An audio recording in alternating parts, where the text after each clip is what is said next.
Mainit ngayon ang naging bakbakan ng ating strong group Philippines sa patuloy na bakbakan ng Dubai Invitational Championship.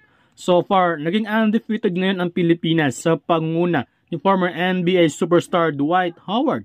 Well, bukod kay Howard, ay nag-step up din ang reigning UAAP MVP na si Kevin Kiambao. Literal na ginulat ni Kiambao ang mga fans, lalo na ang mga taga-ibang bansa.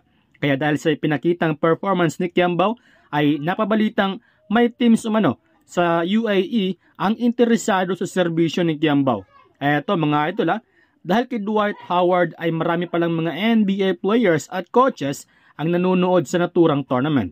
Particular na si NBA legend Shaquille O'Neal. Kaya dahil dito ay napansin nga ng NBA coach ang performance ni Kevin Kiambao. Ayon sa report na nagkaroon ng offer si Kiambao sa NBA Summer League sa koponan ng New York Knicks. Pero wala pa umanong final na decision si Kiambao sa naturang offer.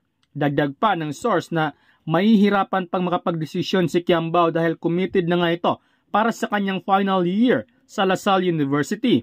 If ever natanggapin ni Kiambao ang offer ng New York Knicks, abay malaki ang chance ni Kevin Kiambao na maging kauna-unahang homegrown Filipino player na makakapaglaro sa NBA. Marami na mga Filipino players ang sumubok sa NBA. Ang isa sa nang kamuntikang pumasok sa NBA ay etong si Kai Sotto. Una, ay ang nagpa-draft ito sa nakaraang NBA draft at naging parte nga ng Orlando Magic noong nakaraang NBA Summer League. Sa kasamaan ay nagkaroon nga ito ng lower back injury. Samantala, naglabas na nga ng final roster ang Team USA para sa paparating na Paris Olympics ngayong taon.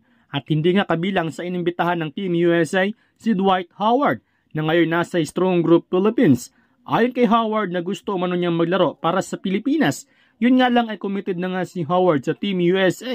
Maaari lang makapaglaro si Howard sa Pilipinas if ever nabitawan siya ng USA Basketball Federation at mahaba pa ang proseso na maaaring pagdaanan ni Howard. Pwede naman makapaglaro si Howard sa Pilipinas pero outside FIBA tulad ng SEA Games at Asian Games. Pero malabong kunin ng Pilipinas si Howard dahil meron na tayong mga local bigman tulad ni Kai Sotto, AG Edo at Junmar Fajardo. Tila ba nag-enjoy na lang si Howard sa Pilipinas Sa katunayan ay nagpakita rin ito ng kanyang interest na maglaro sa PBA.